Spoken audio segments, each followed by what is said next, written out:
번째 시간으로 우리가 언제라는 주제로 듣습니다. 말씀을 설교 제목은 이렇습니다. 따라하겠습니다. 언제까지 믿을 수 있는가?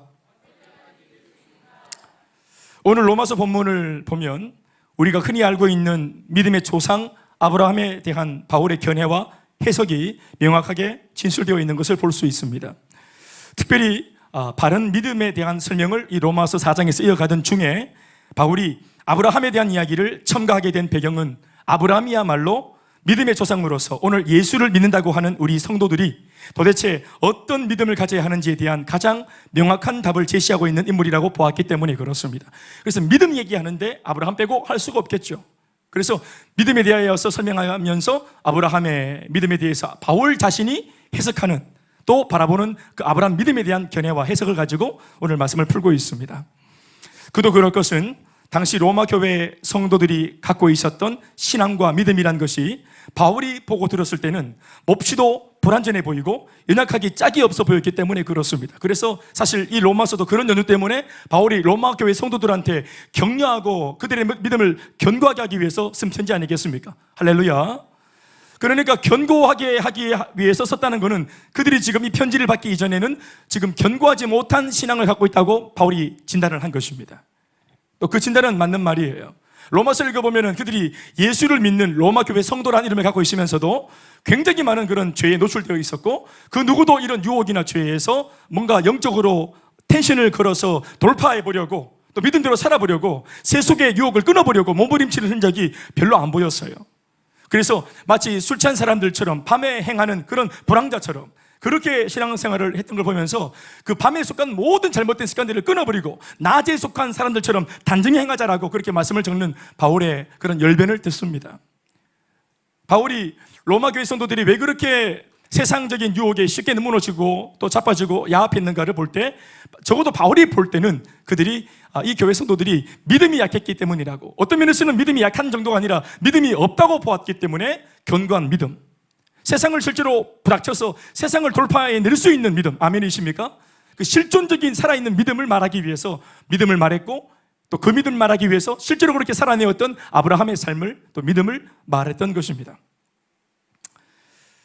불안정해 보이는 믿음, 세상으로부터 바람이 조금만 불어와도 금세 꺾이고 말 것처럼 보이는 허약한 믿음, 또 그 당시 시기가 사실상 핍박과 박해의 시기였던 만큼 고작 그런 정도의 믿음 가지고는 결코 이 어려운 시기를 결코 잘 이겨낼 것 같지 않아 보였던 영적인 환경이었기 때문에 바울은 소위 아브라함 케이스를 말하지 않을 수 없었던 것입니다. 믿음, 그러면 바로 우리가 가장 먼저 쳐다보게 되는 인물이 믿음의 조상이라고 일컫는 아브라함인 것이 사실입니다. 또 그렇게 하라고 하나님께서 우리 앞서 아브라함 케이스를 기록해 두신 겁니다. 믿음의 조상이라는 말의 의미는 하나님을 제대로 믿은 첫 번째 케이스라는 뜻입니다. 그러니까 믿음의 조상이라 그래서 그가 레전드다, 아니면 아무도 필적할 수 없을 만큼 굉장히 뛰어난 그러한 탁월한 믿음의 소유자다, 우리 중에 어느 누구도 아브라함 같을 수는 없다, 이러면서 우리랑 다른 점이 부각되어지는 아브라함의 이야기가 아니라, 먼저 말씀을 드렸지만 아브라함의 이야기를 하는 이유가 뭐냐 하면 아브라함의 케이스가 우리의 케이스가 될 수 있고 또 되어야 하고, 아멘이십니까? 되어야 할 뿐만 아니라 될 수도 있기 때문에, 우리도 그렇게 믿을 수 있기 때문에 이 케이스를 말하고 있는 것입니다. 아멘, 아멘. 우리가 감당할 수 없고 우리가 닮아갈 수 없는 신앙을 뭐 때문에 성경이 말하겠습니까? 성경은 할 수 있기 때문에 하라고 말씀하시는 겁니다. 믿음의 조상이라는 말의 의미는 그러니까 하나님을 제대로 믿은 첫 번째 케이스라는 뜻입니다.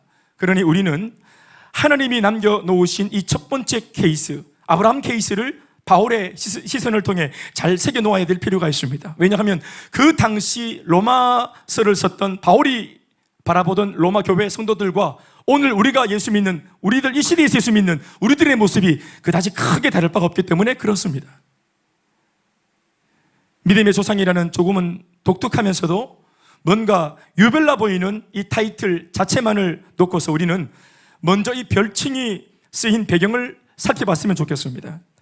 마침 바울이 이 부분을 간략하게 언급하면서 단서를 적어 놓았는데 오늘 본문 17절과 18절 말씀이 그것입니다. 읽어보시면 다 같이 시작. 기록된 바 내가 너를 많은 민족의 조상으로 세웠다 하심과 같으니 그가 믿은 바 하나님은 죽은 자를 살리시며 없는 것을 있는 것으로 부르시는 이시니라. 아브라함이 바랄 수 없는 중에 바라고 믿었으니 이는 네 후손이 이 같으리라 하신 말씀대로 많은 민족의 조상이 되게 하려 하심이라. 아멘 아멘. 아브라함이 바랄 수 없는 중에 바라고 믿었는데, 탁월한 믿음을 가졌는데, 이것은 너만 그런 게 아니라 네 케이스가 나중에 어떻게 됩니까? 시간과 공간을 초월해서 예수를 믿는 동일한 믿음을 가지고 있는 많은 후손들도 너와 같으리라. 그러니까 너처럼 믿어야 될 것이다. 그러니까 많은 사람이 예수를 믿을 때 아브라함 너처럼 믿어야 될 것이기 때문에 네가 첫 번째 케이스다. 아멘이십니까? 여기 언급하고 있는 많은 민족이라는 말은 아까도 말했지만 시간과 공간을 초월하여 하나님을 믿고 예수님을 믿는 모든 그리스도인들을 일컬어 많은 민족이라고 한 것으로, 아브라함은 그 모든 그리스도인 중에 첫 번째 인물, 첫 케이스라는 뜻입니다. 쉽게 말하면 아브라함은 어떤 사람이냐? 1번 성도입니다. 아멘 아멘. 오늘 우리는 몇 번 성도인지 모르겠습니다만은 우리도 아마 그 몇 번째 성도가 되겠죠. 그러니까 아브라함과 나의 차이는 순번 차이입니다. 단지 그가 첫 번째 케이스요, 우리들도 똑같이 예수를 믿을 때 아브라함보다 못하니까 나는 대충 믿겠소가 아니라 아브라함처럼 믿어야 하고 아브라함처럼 믿을 수 있습니다. 그러니까 아브라함의 케이스는 나의 케이스가, 우리 가정의 케이스가, 우리 교회의 케이스가 되어야 합니다. 여기서 중요한 것은 아브라함이 믿음의 조상이 된 것에 있어 그 자신이 스스로가 기여한 것이 전혀 없다는 사실입니다. 이것이 오늘 우리들에게 소망을 주는 부분입니다. 아멘이십니까? 아브라함 개인기가 아니에요. 쉽게 말하자면 하나님의 전적인 계획과 의지에 의해서 이루어진 사건입니다. 아멘이십니까? 그러니까 나도 하나님을 믿어 하나님의 도움과 은혜를 입으면 그러한 케이스의 주역이 될 수 있습니다. 하나님이 하신 것이에요. 이것을 암시하는 노골적인 표현들이 바울에 의해 오늘 본문에 기록되고 있습니다. 17절을 보면 내가 너를 많은 민족의 조상으로 세웠다라는 말이죠. 표현 자체가 하나님이 내가 너를 많은 민족의 조상으로 세웠다. 앞과 뒤만 얘기하면 내가 세웠다입니다. 하나님이 세우신 것입니다. 뭘로? 믿음의 조상으로. 그러니까 이 하나님이 우리한테도 역사하셔서 우리 안에 안 되어지는 영역을 주님 도와주셔서 하나님이 우리를 세우시면 되지 않겠습니까? 이 시간 세워달라고 기도하면 되지 않겠습니까? 그리고 18절 말씀에도 그런 흔적이 있죠. 많은 민족의 조상이 되게 하려 하심이라. 따라합시다. 되게 하려 하심. 아브라함이 개인기로 쟁취하고 해낸 것이 아니라 하나님이 주어가 되셔서 아브라함 삶의 역사하셔서 그가 믿음의 조상이 되게 해 주신 겁니다. 우리에게도 그러한 은혜가 있기를 바랍니다. 믿음의 조상 아브라함으로, 또 민족의 조상 아브라함으로 하나님이 친히 세우셨고 하나님이 친히 되게 하셨다고 본문은 적고 있습니다. 아브라함의 입장에서는 얼마나 영광스러운 축복인지 모릅니다.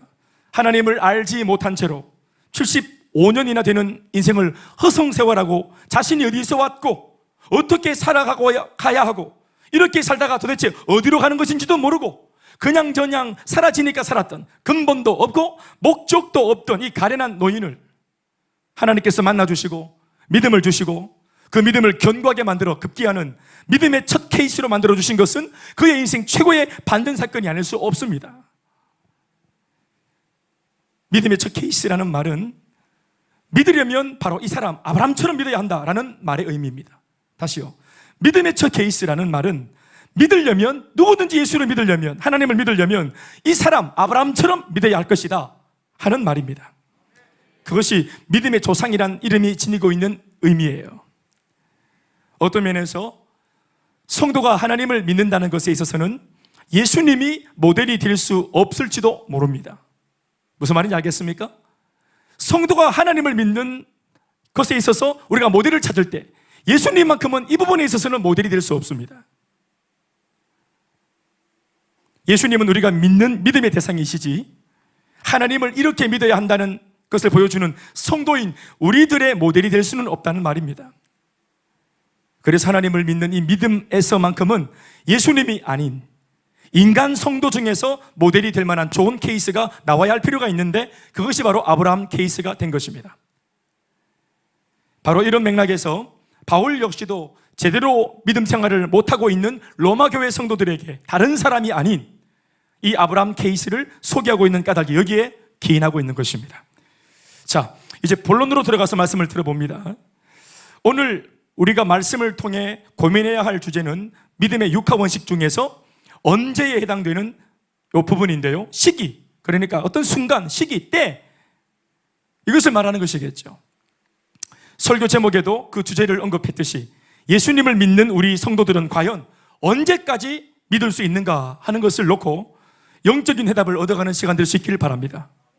언제까지 믿을 수 있는가라는 오늘의 이 설교 제목이 저는 개인적으로 이곳에 있는 우리 자신들에게 던져지는 스스로가 가져야 될 질문이 아닌가 생각합니다. 스스로가 스스로에게 묻고 오늘 이 시간 말씀을 통해 내 스스로가 대답할 수 있는 그런 영역이어야 합니다. 이렇게 되는 것이겠죠? 주어를 우리라고 말하지 말고 구체적으로 나라고 말해서 꼭 집어서 나는 비록 성도의 모습으로 집사와 권사와 여러 가지 직분자의 모습으로 이 자리에 건강한 척 앉아있지만 나는 과연 언제까지 이 믿음을 가질 수 있는가? 나는 내가 가진 이 믿음을 언제까지 포기하지 않고 붙들고 믿을 수 있는 사람인가?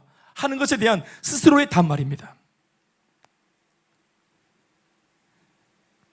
나는 언제까지 이 예수를 믿을 수 있는 사람인가 하는 고민은 비록 이 질문 자체가 유쾌한 질문은 아니지만 그래도 우리들의 숨겨진 내면을 면밀히 살펴볼 수 있는 은혜로운 기회를 갖게 해줄 것이라 확신합니다.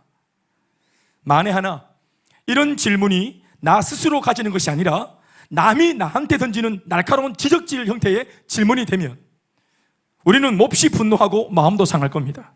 예컨대 너는 언제까지 믿을 수 있는 성도냐? 남이 나에게 딱 보니까 너 얼마 못 가겠는데? 그러고서도 네가 성도냐? 이런 식으로 전개되는 질문이 된다면 우리 거의 싸움 나겠죠. 그러나 여기서 알아야 될 중요한 것이 하나 있습니다. 만에 하나 오늘 우리가 예배라고 하는 이 공적인 자리에서 또 설교라고 하는 이 고민된 시간에 건강하게 이런 질문을 듣고 고민하고 대답할 내용들을 명확하게 해놓지 않는다면 우리는 수시로 이와 같은 유의 동일한 질문을 우리를 참소하고 정죄하는 마귀로부터 듣게 될 것이고 그 놈한테 끊임없는 공격을 받게 될 것입니다. 참소와 정죄의 거리로 말입니다. 나는 어떤 사람이냐? 나는 언제까지 믿을 수 있는 사람이냐? 나는 참믿음의 소유자냐? 하고 우리가 겸허히 말씀이 주어질 때 고민하고 또 기도해보고 답을 구해보는 이런 시간은 참 우리를 건강하게 만들어주는 것이지만 우리가 안 그런 척, 건강한 척, 나는 영원히 믿을 수 있는 것처럼 포장하고 넘어간다면 우리가 실수하고 자빠질 때마다 혹은 과거에 이미 저질러 놓은 죄를 놓고 마귀는 끊임없이 참수할 겁니다. 너 이러고도 믿을 수 있나? 너 어떻게 이러고도 어떻게 네가 뻣뻣하게 고개를 들고 믿을 수 있노? 너 언제까지 이러고 살 거냐? 집어치워라. 이런 참소 말입니다. 아까 제가 언급했던 그 비꼬는 말투의 질문의 출처는 마귀입니다. 마귀의 참소예요. 너는 언제까지 믿을 수 있는 성도냐? 딱 보니까 얼마 못 가겠는데? 그러고서도 네가 성도냐? 마귀의 참소예요. 사랑하는 여러분, 여러분은 예수님을 믿고 있는 성도가 아닙니까? 저나 여러분들이나 다 주 예수의 사람이 아닙니까? 그 은혜로 그저 구원도 받았고 영원한 생명도 얻었고 아멘이십니까? 우리 중 어떤 분들은 이전까지는 생전해보지 않았던 신앙생활을 시작하면서 또 교회생활을 하면서 저희 교회 안에서 자신의 배우자와 혹은 자녀들과 부모와 형제에 이르기까지 모든 어그러진 관계가 회복되는 것을 경험했고 이전과는 비교도 못할 삶을 행복하게 살고 있다는 사람들도 우리가 보고 알고 있습니다. 그런 은혜를 체험하고 있는 분들에게는 오늘의 이런 질문은 사실 너무도 어처구니가 없고 어리석은 질문으로 볼 수 있겠죠. 왜냐하면 이 은혜를 받고 있는 지금 뜨끈한 마음으로는 나는 언제까지? 언제까지가 무슨 말이냐? 영원토록 믿지. 죽을 때까지 믿지. 이런 질문 자체가 이미 어리석은 질문인 것처럼 가소롭게 여겨질 수도 있습니다. 충만한 지금은 말이죠. 그러나 사람이 언제나 충만하지 못하는 게 문제입니다. 여전히 그럼에도 불구하고 우리는 오늘 이 질문을 외면해서는 안 되는 것 같습니다. 당신은 언제까지 하나님을 믿을 수 있느냐라는 질문을 그럼에도 드려봅니다. 집요하게. 이곳에 있는 저와 여러분들, 우리 모두는 도대체 언제까지 하나님을 이렇게 믿을 수 있습니까? 일단 대답은 마음속으로 해둡시다. 여기에서 우리는 다시 서론에서부터 줄곧 언급해 오던 아브라함 이야기로 돌아갑니다.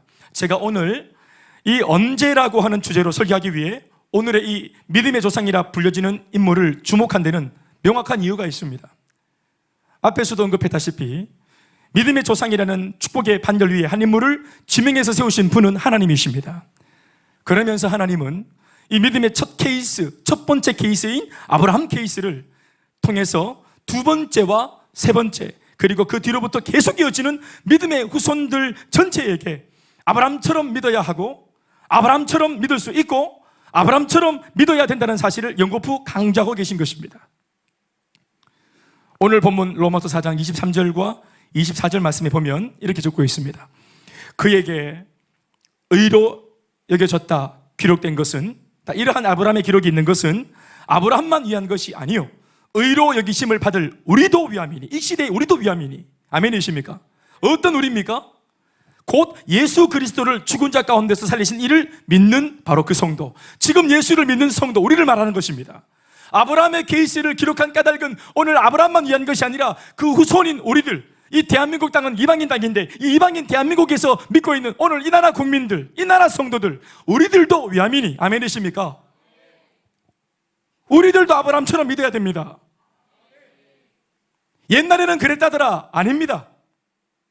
그때는 그랬다더라? 아닙니다. 지금 우리가 그렇게 믿어야 하는 것입니다. 하나님께서는 비록 시공간은 다르지만 오늘 예수 그리스도를 믿는 우리 모두가 아브라함처럼 이 시대, 우리의 현장에서 그렇게 믿어주기를 바라고 계시는 것입니다. 그래서 하나님은 우리 성도들 모두에게 1번 성도였던 아브라함 케이스를 들려주고 계시는 것입니다. 아브라함 케이스를 통해 단순히 교훈받고, 단순히 깨닫고, 단순하게 감동받는 것으로 멈추는 것이 아니라 실제로 아브라함처럼 믿는 건강한 성도가 되어주기를 바라시는 것입니다. 구체적으로 말하자면 오늘을 사는 우리가 과연 아브라함처럼 믿는다고 할 때, 아브라함이 오늘을 사는 이 시대의 성도들에게 가장 강력하게 도전하는 신앙의 영역은 바로 제가 오늘 말하고 있는 이 주제, 언제라고 하는 시기와 큰 관련이 있습니다. 아마 이 부분에서 아브라함이 시험에 통과했기 때문에, 믿음을 검증받았기 때문에 아브라함의 조상 1번 케이스가 된 겁니다.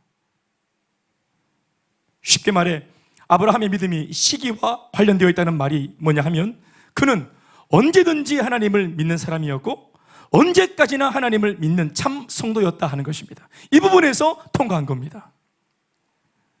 한마디로 아브라함의 믿음은 유통기한이 따로 없었다는 겁니다. 하나님을 믿는 믿음에 있어 내 상황, 내 형편, 내 처지 따라 믿음이 있었다 없었다 하지 않았다는 것입니다. 그는 심지어 상식적인 선에서 접근해 봐도 절대로 더 이상은 믿을 수 없을 것이라 여겨지던 순간의 시기에도, 그런 시기, 어처구니없는 시기에도 내 믿음 여전히 여기 있다 라고 하면서 믿음의 건재함을 하나님 앞에 보여낸 인물이기도 합니다. 그 대표적인 케이스가 자신의 아들 이삭과 관련하여 두 가지로 기록되어 있는데, 첫 번째는 아들을 주실 것에 대한 믿음. 100세까지도 아들이 없었는데 100년을 그냥 자식 없이 살았는데도 여전히 아들을 주시겠다는 75세 때 들었던 약속을 25년째 주님의 침묵 가운데서도 계속 믿는 그 아들과 관련되어진 이 믿음에서 통과한 겁니다. 어느 때 믿었습니까? 이것을 응답이 없을 때, 하나님의 침묵할 때, 바로 그 순간에도, 그 시기에도 하나님의 침묵 앞에서 아브라함은 끊임없이 믿음을 고백했습니다.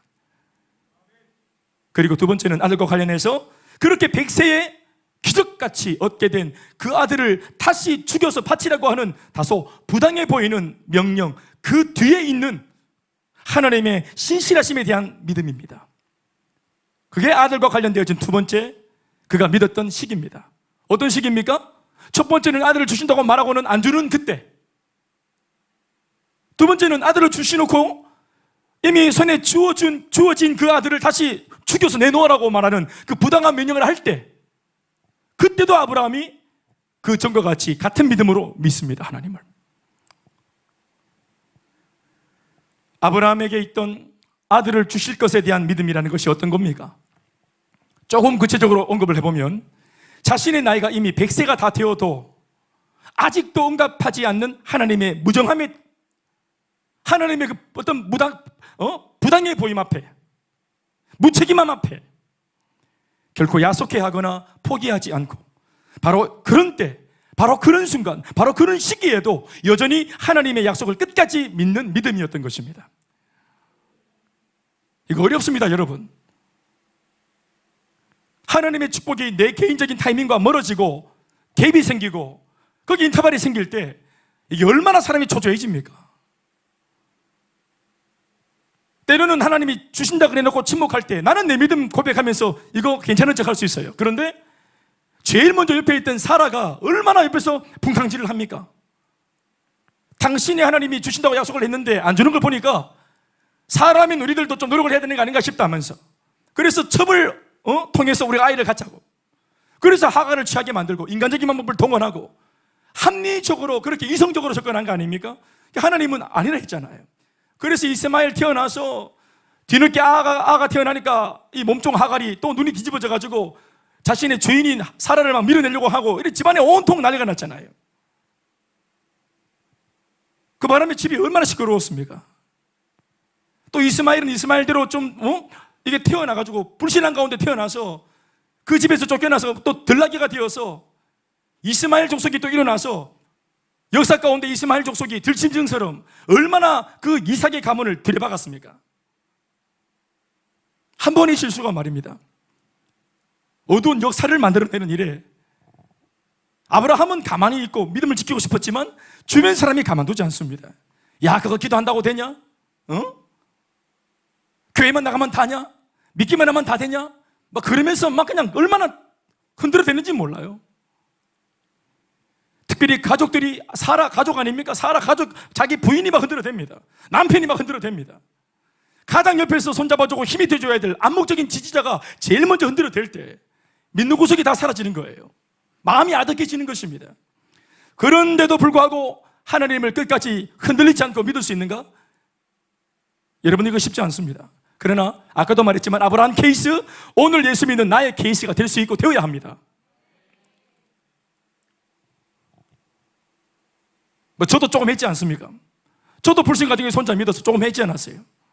우리처럼 이렇게 온 교회가 다 도와주고 손잡아주는 이런 교회가 아니, 그런 환경이 아니었지만, 그래서 저는 시간이 좀 많이 걸렸지만, 어떤 면에서는 제가 그러한 개인적인 신앙의 역사를 갖고 있기 때문에, 오래 걸렸기 때문에 제가 목회할 때는 이러한 제 자신과는 다른 환경의 교회가 만들어졌으면 좋겠다는 기도가 있었던 것입니다. 여러분들은 훨씬 빠른 속도가 응답으로 주어질 줄로 저는 믿습니다. 저보다는 더 빠르게 응답이 일어날 줄로 저는 믿습니다.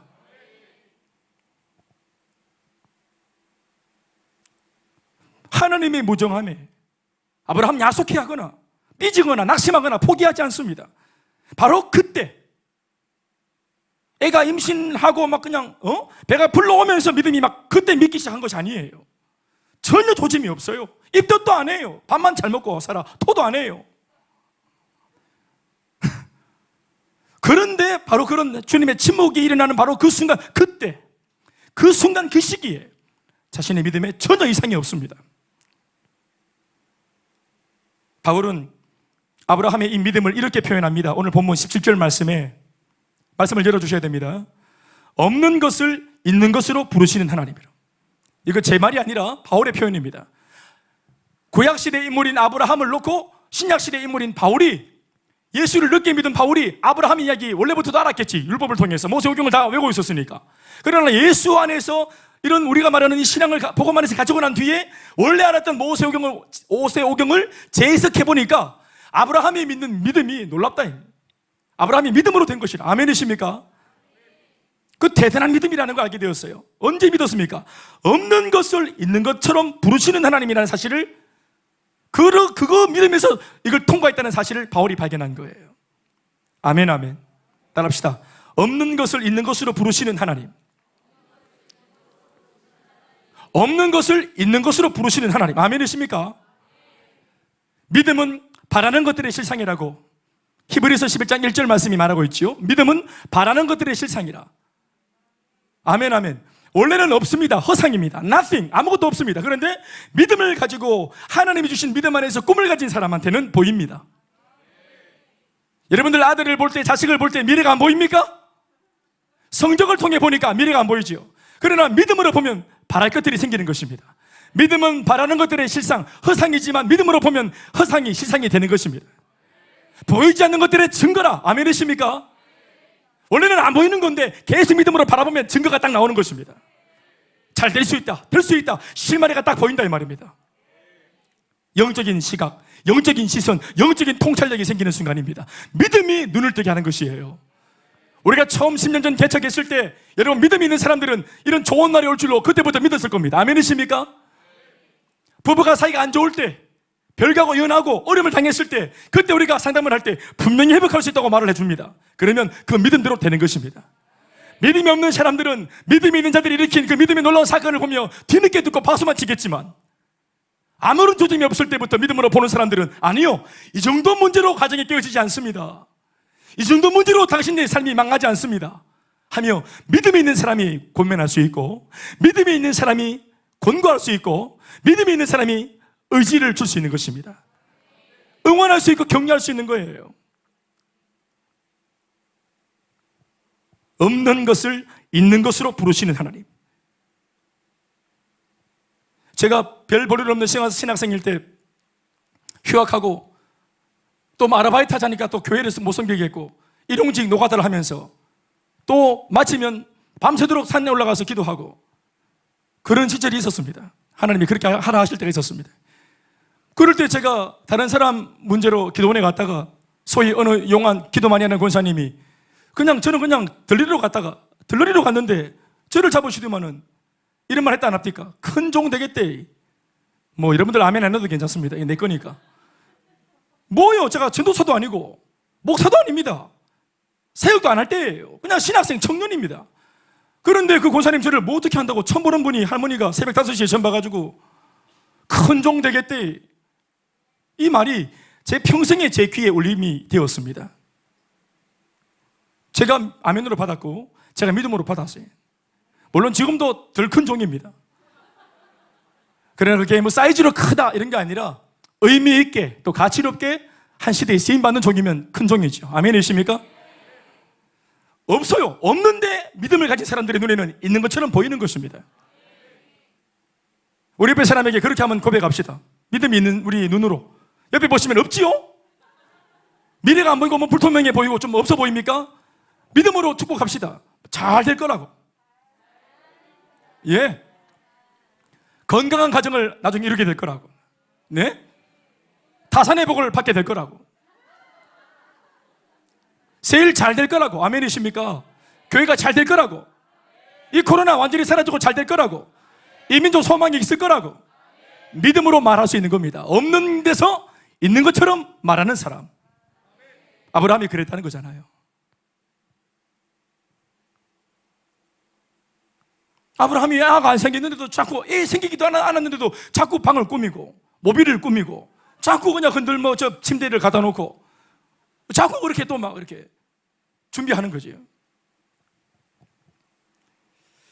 저 이것이 너무 좋아요. 바울이 얼마나 명쾌하게, 그러니까 바울인 것 같아요. 바울이 아브라함을 진짜 본 것처럼. 대본에 얼마나 아브라함의 역대사가 긴데 그걸 한마디로 딱 줄여서 딱 말하기를 없는 것을 있는 것으로 봤던 아브라함의 믿음이란 말하지 않습니까? 속이 시원하지 않습니까? 우리가 한 번씩 이런 꿈을 말하면 사람들은 개꿈이라고 말합니다. 목회의 목적이 뭐냐? 세계 선교, 세계 복음화 하면 그래 알겠어요 이렇게 말합니다. 왜요? 기가 차니까. 무슨 세계 복음화냐고. 예? 무슨 월드 비전이냐고. 네 동네나 전도하라고. 네 집안이나 복음 전하라고. 무슨 세계 비전, 지역을 복음화, 민족을 복음화, 북한 선교, 세계 선교. 네 삶도 단들이 못하는데 필리핀에 왜 가고 인도를 왜 갔냐고. 여러분, 그것이 주님의 꿈입니다. 지금 비록 아무것도 없지만 믿음 안에, 소망 안에, 꿈 안에, 예수님의 비전 안에 있는 것처럼 사는 거예요. 또한 100세의 기적처럼 오던 이 아들이 8세쯤 되었을 무렵, 초등학교 막 들어갈 때 그때죠. 눈에 넣어도 안 아플 그 자식을, 이삭을 하나님 앞에 죽여서 바치라는 다소 센 명령을 들었을 때, 바로 그때, 그 순간, 바로 그 시기에도 아브라함은 하나님을 여전히 믿습니다. 불평스러워하지 않습니다. 모리아산에 도착했는데요, 그 말씀 보면은 22장 창세기를 보면은 아브라함이 종과 함께 또 이삭과 함께 세 명이서 갔는데 아침에 제일 먼저 일어납니다. 아침에 일찍 일어나서 번제물로 바칠 아들을 깨우고 그리고 번제에 쓸 땔감들을 준비 딱 합니다. 오늘 이 산에 올라가면 아들은 죽는 거예요. 둘이 올라가지만 종은 밑에 있고 아빠와 아들 둘이 올라갔지만 내려올 때는 아버지만 내려오는 거예요. 아들 죽이고. 그런데 그 두렵고 떨리는 제발 좀 다음날 해가 안 떴으면 좋겠다, 미뤄졌으면 좋겠다, 꿈이었으면 좋겠다 할 수 있는데 아브라함이 가장 먼저 벌떡 일어나서 상쾌하게 이 하루를 맞이합니다. 상쾌하게 그 모리아산 정상을 향해 쫓아 올라갑니다. 이삭의 목에 칼을 댈 때 보면 주저함이 없습니다. 얼마나 곧장 칼을 목에 댔든지 정말 목을 그을 작정이었어요. 죽일 작정이었어요. 그러니까 하나님께서 아브라함아 아브라함아 하고 다급하게 아브라함을 멈추지 않습니까? 주저함이 없습니다.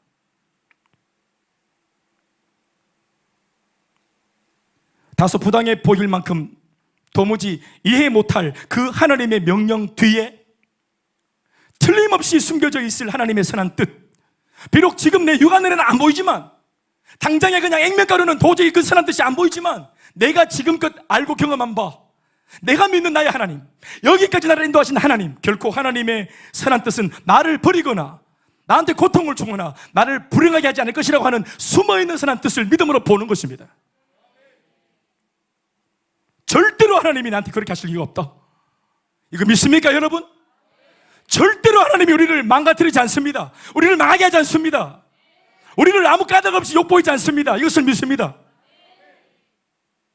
선하심요, 여러분, 우리 중에 어떠한 사람이 선하다 해도 그 주님은 그 선함 위에 계시는 분이십니다. 가장 선하신 분이에요. 가장 의로우신 분입니다. 그분에게 불의가 없습니다. 거짓이 없어요. 잔꾀가 없습니다. 뒤통수 치는 것이 없으세요.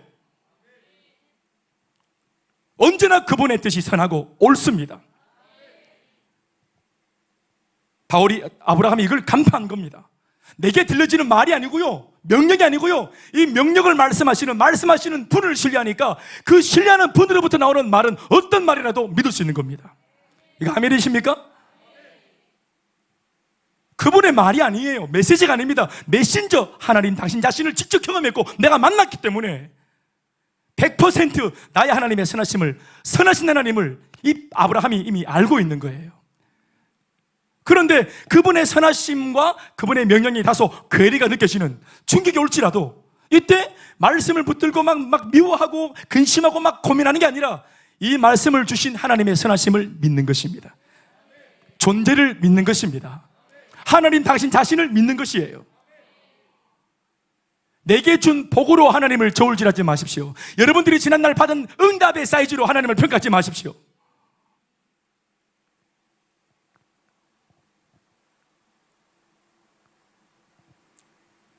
바울은 이때 아브라함이 가진 믿음을 이렇게 표현하죠. 한 번 더 오늘 본문 17절 말씀이죠. 그가 믿은 바 하나님은 죽은 자를 살리시며, 따라합시다. 죽은 자를 살리시며. 내가 죽여도 하나님은 뭐 하는 분이십니까? 대답하십시오. 살리시는 분이십니다. 죽이라 해서 내가 죽인들 살리실 수 있는 하나님이 이것을 살릴 것이라 하고 믿은 것입니다.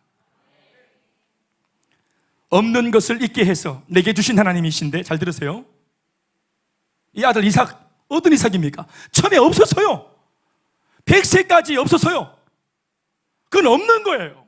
자식이 없는 거나 마찬가지, 없는 거예요. 그런데 100살에 아들을 얻었잖아요. 그러니까 없는 것을 있게 해서 내게 주신 하나님이신데 그분한테 죽은 자를 살리는 일이 무슨 대수겠습니까? 이거 차이를 알겠습니까? 잘 보세요. 죽은 자는 그래도 적어도 살아있었고 지금 죽었고 지금은 시체가 되었고, 자, 죽었다라는 말은 적어도 존재하는 실체입니다. 시체도 실체입니다. 존재하잖아요. 시체로 존재하잖아요. 맞지요? 그 죽은 자라는 실체를 다시 살리는 것보다 더 어렵고 더 불가능한 것은 뭐예요? 아예 존재하지도 않는, 아니 존재할 수도 없는 그 존재, 없는 것을 있게 만드는 거예요. 그러니 없는 것을 있게 만들어주신 분 앞에서 내가 있는 것을 죽여서 없게 만들어도 하나님은 얼마든지 다시 살려 있게 만들 수 있는 분이라고 아브라함이 믿은 것입니다. 아브라함의 이러한 믿음을 신앙적으로 표현하거나 오늘의 우리 식으로 표현하자면 이것을 창조의 믿음 그리고 부활의 믿음이라고 말하는 것입니다. 따라합시다. 창조의 믿음. 창조가 뭔지 알지요? 아무것도 없는데 있으라 하시니 있게 된 거죠. 아멘입니까? 그게 창조입니다. 없는 것을 있게 한 것. 무에서 유를 창조한 것. 창조의 하나님. 그 하나님의 창조의 역사를 믿는 것이죠. 아멘이십니까? 없는 내 아들을 주신 것도 창조의 역사입니다. 믿습니까? 오호. 이전에 없던 나에게 남친을 주신 것이 창조의 역사입니다. 없던 성적이 올라간 것 창조의 역사지요. 개척교회가 이만큼 온 거 창조의 역사입니다. 이거는 없는 데서 불러일으킨 거예요. 그리고 부활은 뭡니까? 그렇게 만들어진 것들이 다시 다 죽어버려도 하나님은 다시 부활시킬 수 있는 것입니다. 그게 창조의 믿음과 부활의 믿음이에요. 한마디로 아브라함은 창조와 부활에 근거하여 생명의 주관자로서의 하나님을 인정하고 믿었던 것입니다. 창조도 생명의 역사지요. 부활도 생명의 역사입니다. 그러니까 창조와 부활의 믿음이라는 그 중심의 테마가 뭐냐면 생명입니다. 이 세상을 말씀으로 창조하시고 인간을 창조하시며 그 인간의 생사화복을 주장하시는 하나님, 섭리하시는 하나님, 다스리시고 통치하시는 생명의 주인이신 하나님을 아브라함은 자신의 믿음으로 고백한 것이라 할 때 이 얼마나 놀랍고 대견한 믿음입니까? 대견한 것입니다. 바로 그가 이런 건강한 믿음을 소유하기까지 많은 우여곡절이 있었지만 하나님의 섭리하심과 인도하심 안에서 그가 이토록 놀라운 믿음의 사람으로 세워진 것은 여러모로 오늘 예수를 믿고 사는 우리들에게 큰 도전과 울림을 주는 대목이 틀림없습니다. 우리도 지금 믿음으로 계속 자라면 여기까지 갈 수 있습니다. 아멘이십니까? 신앙의 기대치가 높아져야 됩니다. 신앙의 목표가 높아야 돼요. 언제까지 믿을 수 있는 사람인가? 그게 신앙의 잣대입니다. 내 편할 때만 믿겠다. 내 좋을 때만 믿겠다. 두통까지 믿겠다. 대좀 아플 때 무시하고 나오는 예배자로서의 신앙까지만 믿겠다. 아니면 핍박이, 환란이, 코로나가 창궐하고 여러 좋지 못한 소문을 들을 때도 할 수만 있다면, 물론 구조적으로 안 될 때도 있지만 할 수만 있다면, 가급적이면 나는 믿음을 고백할 수 있는 사람일 수 있는가? 여론에 떠밀려서 막 그냥 지나가는 그런 무리와 군중 속에 한 사람이 아니라 홍수 때 물을 역류하는 살아있는 물고기일 수 있는가? 그럴 때도 믿을 수 있는가? 하는 건 말입니다.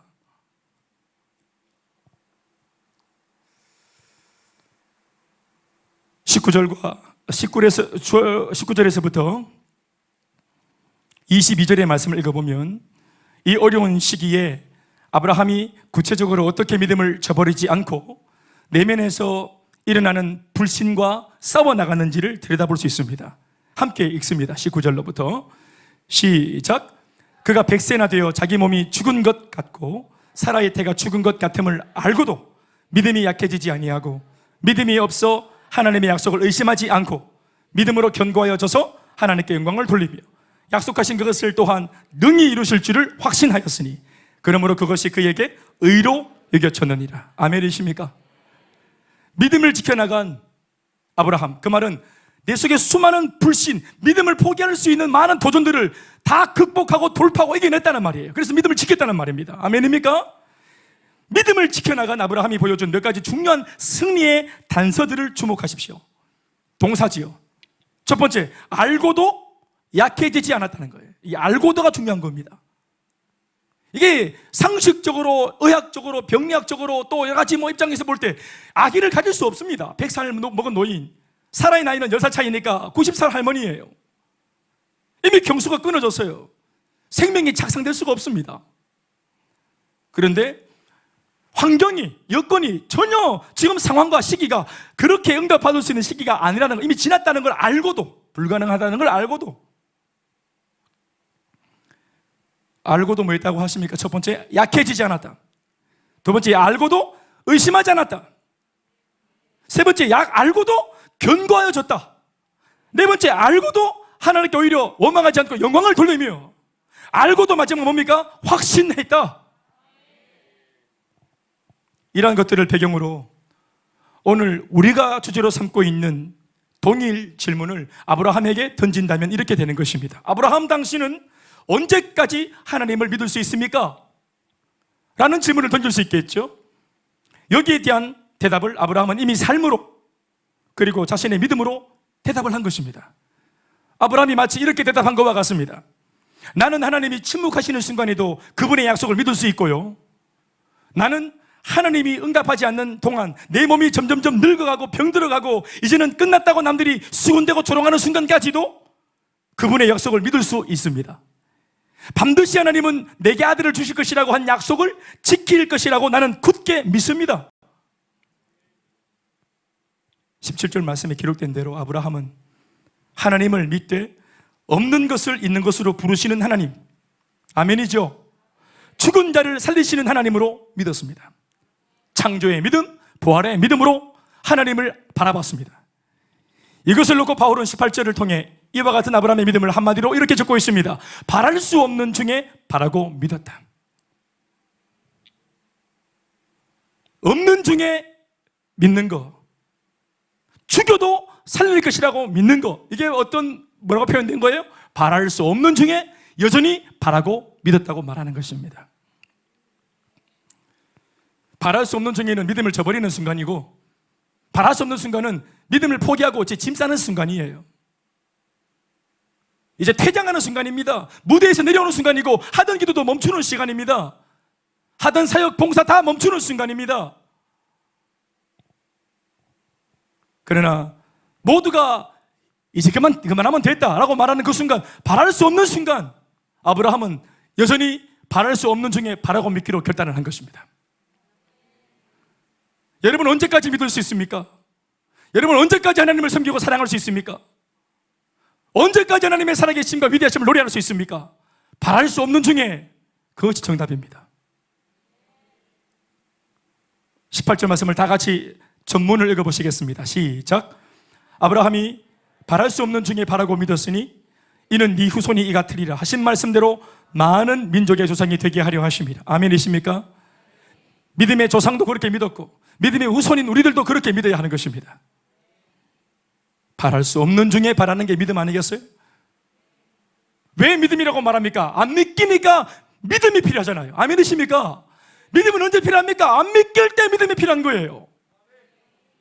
도저히 못 믿겠다 싶을 때 믿음이 발동되어지면서 무너지지 않고 낙심하지 않는 거 아니겠어요? 여러분 가진 믿음 어디에 써먹을 겁니까? 언제 꺼내실 거예요? 그걸 언제 적용할 겁니까? 믿음 없어 다 무너질지라도, 사람들이 두려워하고 공포에 실리고 다 포기할지라도, 믿음이 있는 사람들은 이 순간 아무도 안 바랄 때 나는 바라고 있다고 말하며 믿음을 드러내는 거 아니겠습니까?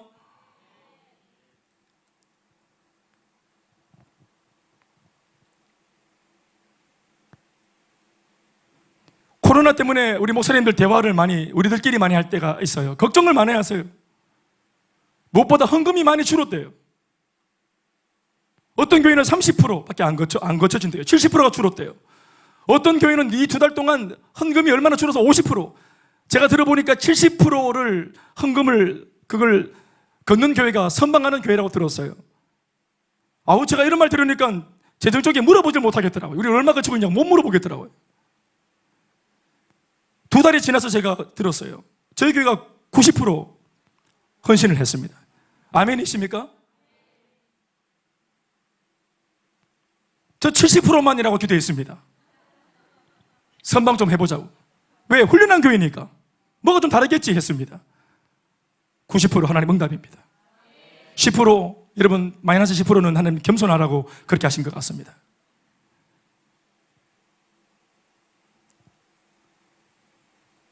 또 참 이 어려운 순간에 다 어려울 텐데 오히려 교회의 안위를 걱정하고 또 교회의 재정이나 거주헌금을 걱정하고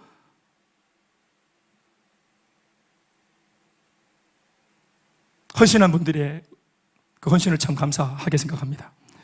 바랄 수 없는 중에 바랬던 믿음, 도저히 헌신할 수 없는 중에 헌신한 믿음이라고 저는 그렇게 보아집니다.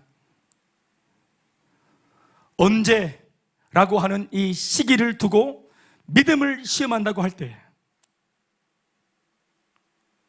아브라함은 그 어떤 순간에도 하나님을 부인하거나 믿음을 포기하지 않았다는 사실을 우리는 지금껏 이야기했고 들었고 발견했습니다. 아브라함은 없는 순간에 믿었습니다. 아브라함은 죽음의 순간에 믿었습니다. 아브라함은 도저히 바랄 수 없는 중에 바라고 믿었습니다. 그래서 그의 믿음이 오늘 보석처럼 주목받고 빛나는 것입니다. 그것은 도무지 바랄 수 없는 순간이었지만 아브라함은 끝까지 바라고 믿었고 그 대단한 믿음으로 인하여 하나님 앞에 많은 민족의 조상이 되는 첫 번째 사례, 첫 번째 케이스의 주역이 된 것입니다. 그리고 중요한 대목 한 가지는 이 아브라함 케이스는 결코 아브라함의 감동적인 이야기로만 끝나는 것이 목적이 아니라 이 케이스를 읽고 듣고 있는 이 다음 세대에 해당하는 오늘 우리들의 케이스가 되어야 한다는 것을 성경은 분명히 하고 있습니다. 어쩌면 이 말씀을 들을 때 우리를 향한 말씀이구나 결국은 이라는 그런 지적을 받을 때 우리는 이 말씀이 맞춰질 때 깊은 회개가 일어나야 될지도 모릅니다. 이제껏 내가 믿었던 믿음은 믿음도 아니구나. 그 교회 활동이구나. 종교 활동이구나. 믿을만 하니까 믿었었구나 하는 것에 대해서 우리는 가슴 깊이 통회하고 자복하고 회개해야 될지 모릅니다. 어떤 분들은 나 잘하고 있었구나. 그렇게 믿는 게 남들은 오바라고 했는데 너 완전히 광신도라고 했는데 아브라함을 보니까 이게 광적인 것이 아니라 이게 건강한 것이 맞았구나 하고 자신의 행보에 한 번 더 격려와 또 용기를 얻는 사람들도 있어야 할 것입니다.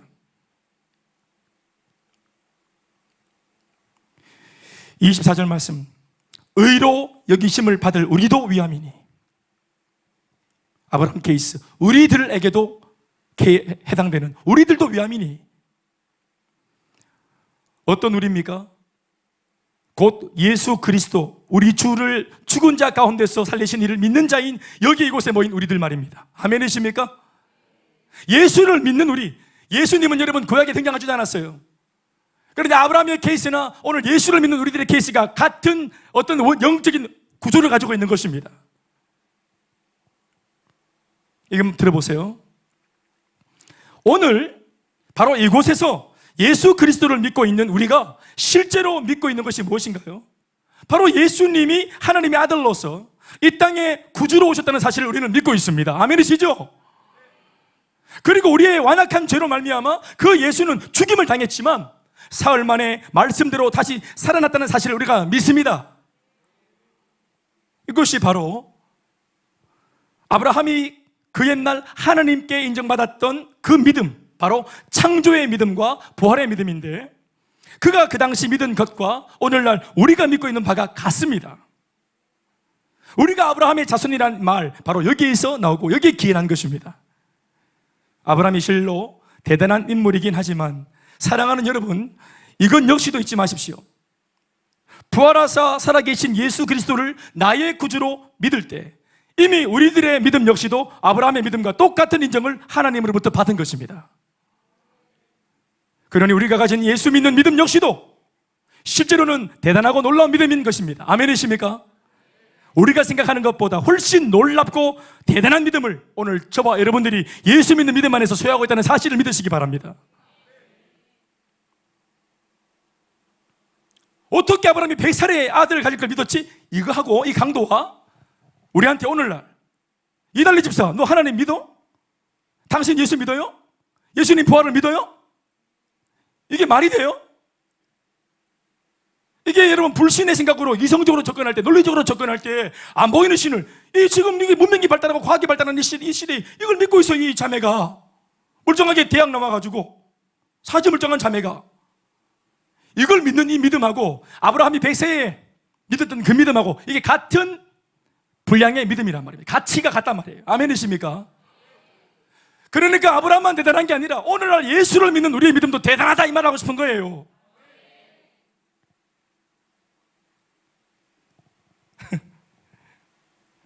그런데 제가 이걸 강조하는 이유는 우리가 아브라함을 보면서 감격하는데 내가 오늘 예수 믿는 내 믿음에 대해서는 그렇게 이게 감격적이지 않다는 게 문제인 거예요. 내가 지금 얼마나 대단한 믿음을 가졌다는 것을 우리가 모른다는 게 이게 문제인 거예요. 같은 겁니다, 여러분.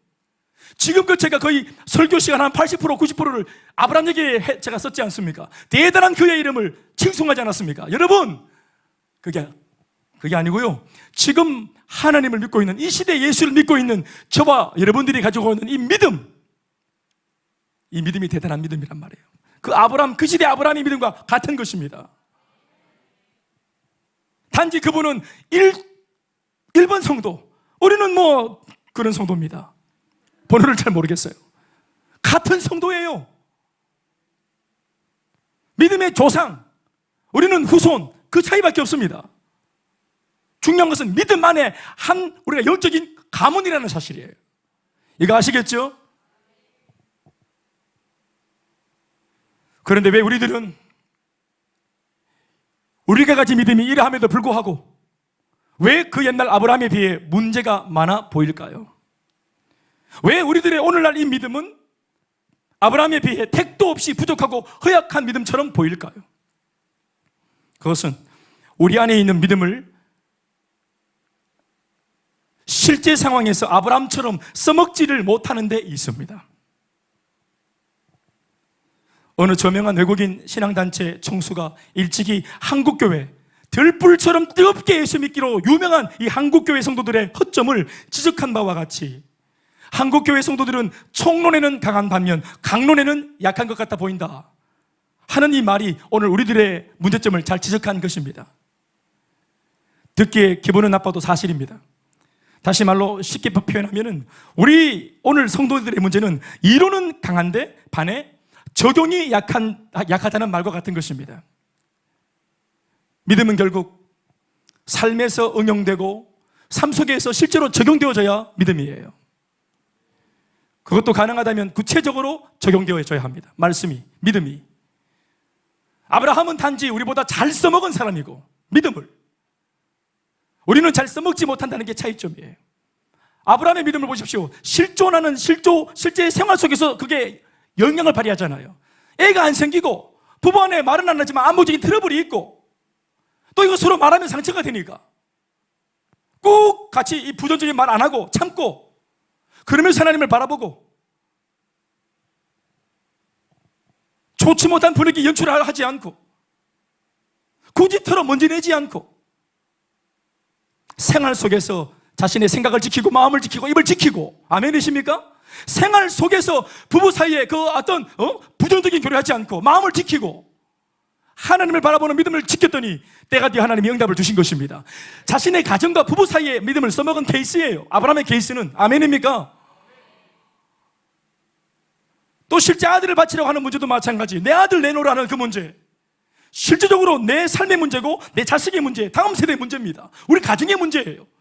그런데 가정에 큰 문제가 일어났는데 내 아들의 앞으로 행보를 알지 못하고 운명을 알지 못하는데 이 아들의 운명을 하나님께 맡긴 아버지의 신앙 아닙니까? 아멘이십니까? 우리가 정말 기도하면서 우리가 주일학교에 맡기는 거, 가라고 학교에다가 아이들 공부하라고 보내는 거, 기도하면서 뒤에서 호언하는 거, 모레아산에서 아들을 바친 그 아브라함이나 오늘 이 엄청난 이 세속의 물결 속에 내 자식들을 기도하면서 이렇게 맡기고 있는 우리들이는 달 바가 뭐가 있어요? 사실은 염려 걱정하지 말고 어차피 내 손 떠나면 엄마 아빠 다녀올게요 하고 골목 지나서 능내서 내 시야에서 사라져버리면 엄마 아빠가 아무런 물리적인 도움을 줄 수 없어요. 아시죠? 어떤 골목에서 미친놈이 차를 몰고 달려올지, 술 한잔해서 막 끄덕끄덕 하면서 졸음운전하고 술 먹고 그렇게 음주운전해서 누가 이렇게 내 자식한테 덤벼들지 알 수가 없습니다. 내가 아무리 금이 어기야 길러도 N번방 열고 있는 그런 뉴스 보니까 가까, 이름도 가까십디다. 가까시 뭔지 모르겠어요. 예? 또 뭐랍니까? 박서방인지 그 박서방, 김서방이 나타나서 우리 아이들에게 그런 음란한 문화들을 열어주고 손때 묻히고 유혹하고 땡겨가면 엄마 아빠 아무것도 몰라요. 저만 해도 아이들 크니까 고1, 중3 애들 대화가 안 되더라고요. 애들이 긍휼히 여겨줘서 제가 이렇게 대화에 제대로 응해주니까 이래 있지, 대화가 잘 안 됩니다. 무슨 말인지 알아듣지도 못하겠고. 여러분, 우리가 이 세대를 감당할 수 있겠습니까? 못합니다. 좋은 옷 입혀줘도, 돈 많이 벌어 이 아이들 다 옆에 후광을 그렇게 빛내줘도 아이들 자빠지고 베리는 거 한순간입니다. 하나님이 지키셔야 합니다. 정말 그 옛날 내 아들 하나님 앞에 죽었다 생각하고 하나님께 맡길 수 있는 믿음의 안에서의 배짱이 오늘 부모 세대에 필요합니다. 그러나 우리가 그게 잘 안 된다는 것, 응용과 적용이 약하다는 것, 교회에서는 할렐루야 아멘인데 가정이나 직장이나 삶에서 이게 안 된다는 게 이게 우리의 고민이에요. 다시 말합니다. 아브라함과 그 대단한 아브라함과 택도 안 돼 보이는 우리들과 사실 그 믿음이 크게 짐대가 없습니다. 아멘이시죠? 이 믿음을 잘 써먹으면 돼요. 잘 적용하면 되는 거예요.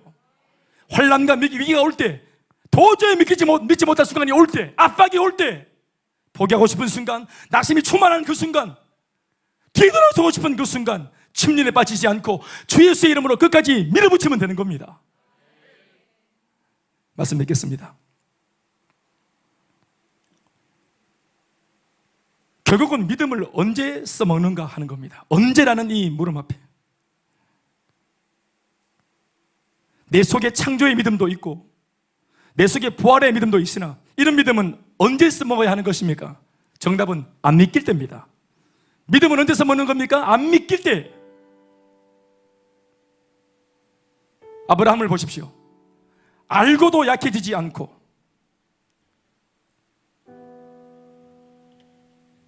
알고도 의심하지 않고 알고도 그럴 때일수록 더 견고해져 버리고 알고도 하나님 앞에 불평은커녕 영광을 돌리고 알고도 더욱 확신해 버리기로 작정하는 그 내면에 치열한 싸움이 일어나는 순간 그 생각과 마음에 불신이 깃들려고 하는 바로 그때 아브라함은 믿음을 써먹은 것입니다. 그 불신을 밀어내고 세속의 생각을 밀어내고 유혹을 밀어내면서 끝까지 하나님을 믿기로 작정한 것입니다. 우리도 그렇게 해야 되는 것입니다. 알고도 약해지지 않고 의심하지 않고 견고해져서 영광을 돌리며 확신했다. 오늘 아브라함에 향한 이 바울의 이 견해가 우리에게도 적용될 수 있길 바랍니다. 다시 한번 끝으로 오늘 우리가 우리 자신에게 던져보자고 했던 그 동일 질문을 한 번 더 우리 자신에게 던져봅시다. 나는 과연 언제까지 하나님을 믿을 수 있는 사람인가? 우리 언제까지 하나님을 믿을 수 있습니까?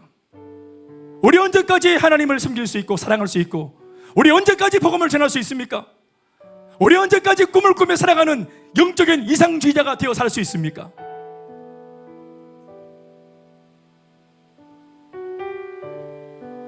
그 꿈에서 깨면, 그래서 세속의 정신이 돌아오면, 세상적인 눈이 들어오고 현실의 눈에 보이고 하나님의 말씀보다 세상의 유혹이 더 커 보이고 압박이 더 커 보이면 믿음은 콩알만해지고 현실 감각이라 말하는 것들이 그렇게 태산처럼 커지면서 왠지 하나님 방법대로 살면 망할 것 같고 내가 돈을 벌어야 될 것 같은 충동들, 내가 사람의 인맥을 동원해야 되겠다는 그런 충동들, 그래도 내가 내 아까는 해야 하는 그런 충동들,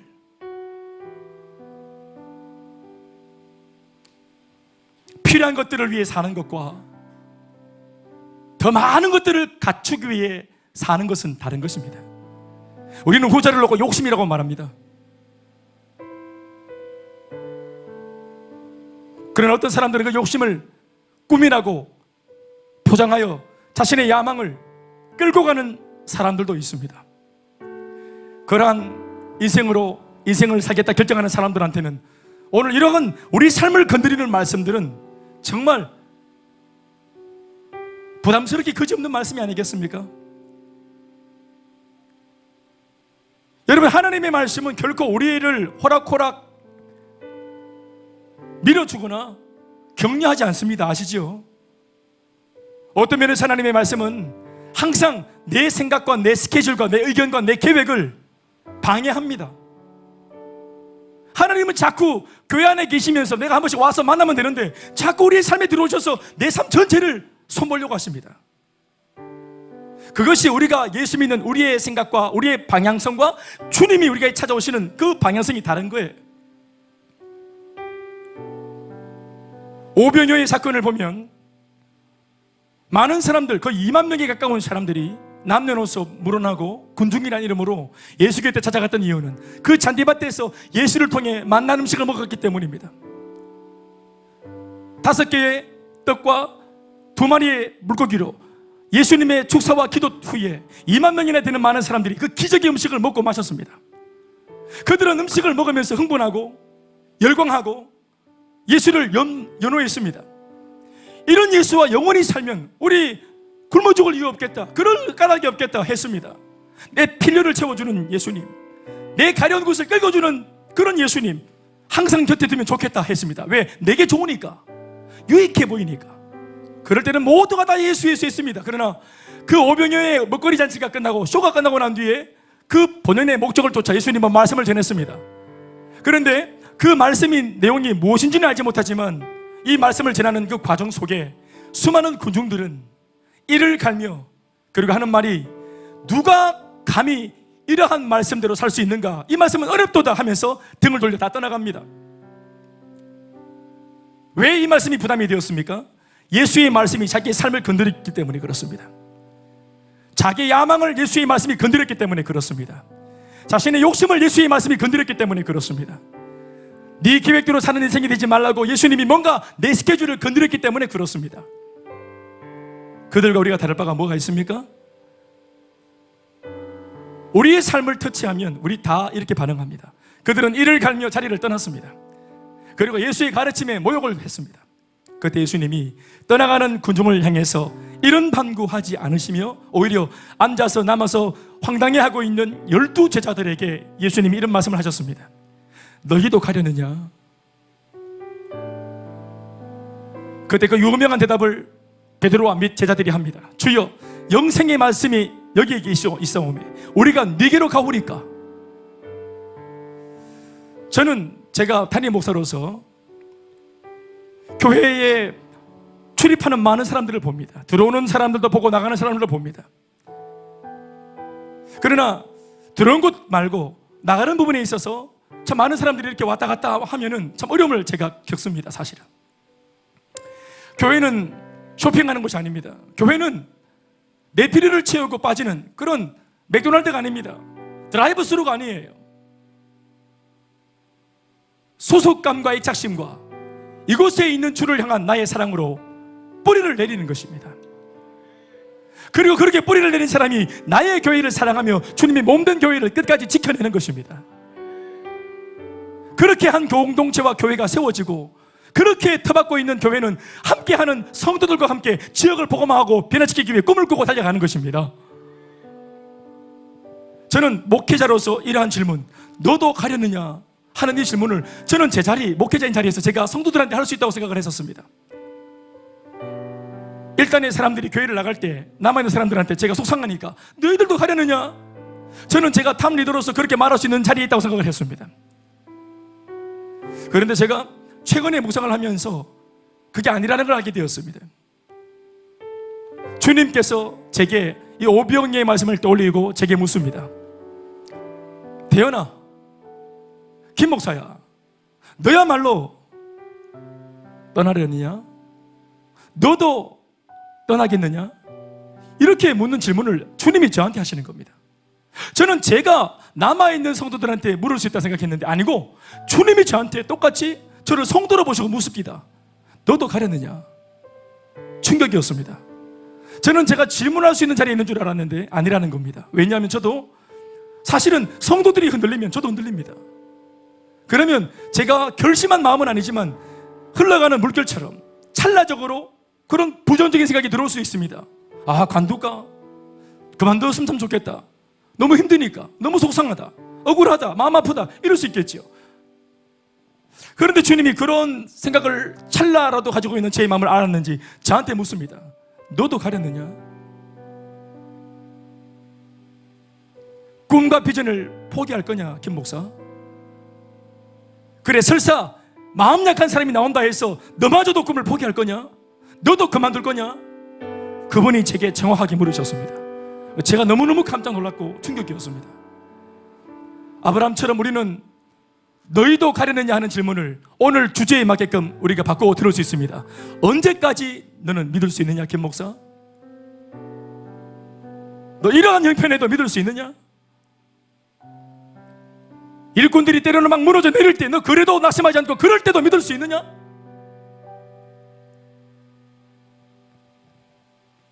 우리 모두가 이 질문 앞에 있습니다. 우리는 언제까지 믿을 수 있는 사람입니까? 주님, 믿음의 기한이 있습니까? 영원히 믿겠습니다. 여러분, 이 말이 맞습니다. 믿음, 소망, 사랑은 영원한데 그중에 제일은 사랑이지만 영원한 것은 믿음이에요. 아십니까? 우리가 이 땅에서는 주님이 안 보이기 때문에 주님을 믿고 주님을 소망합니다. 그러나 그 나라에 가서는 믿는 소망의 대상이신 주님을 직접 보기 때문에 그때부터는 사랑하는 겁니다. 그런데 그 사랑이 곧 믿음이고 그 사랑이 곧 소망이에요. 아멘이십니까? 언제까지 믿겠습니까? 이 말은 언제까지 소망하겠고 언제까지 주님을 사랑할 수 있느냐 하는 질문과 똑같은 것입니다. 영원히 사랑해야죠. 끝까지 사랑해야죠. 그것이 언제까지 믿을 수 있느냐 하는 것에 대한 우리의 대답입니다. 주님, 영원히 사랑하겠습니다. 끝까지 믿어 의심치 않겠습니다. 고백하는 저와 여러분 다 되시길 주의 이름으로 축원합니다. 박수하시겠습니다. 주님 감사합니다. 주님 감사합니다. 끝까지 믿겠습니다. 끝까지 주님만을 신뢰하겠습니다. 내게 생명을 주신 예수님, 과거에는 상상도 못하는 삶으로 나를 인도하신 좋으신 주님, 아브라함처럼 없을 때 있는 것처럼 그렇게 주님을 믿겠습니다. 죽음의 압박이 올 때 다시 살리시는 주님 계신 것처럼 믿겠습니다. 한계없이 믿음 갖길 소망합니다. 컨디션과 상황 따라 믿는 것이 아니라 언제나처럼 주님을 고백하는 우리가 될 수 있도록 하나님 역사하여 주시옵소서. 이 밤 기도할 때 우리 모두에게 믿음을 주시고 주님만을 더 앙망할 수 있는 소망을 주시고 영원토록 주님만을 사랑할 수 있는 사랑을 우리에게 부어주시옵소서. 주 예수를 사랑하는 그 기쁨과 즐거움을 우리가 빼앗기지 않겠나이다. 역사하여 주옵소서. 기대하고 소망함이 예수님의 이름으로 기도하옵나이다. 모든 영광을 하나님께 박사하시겠습니다.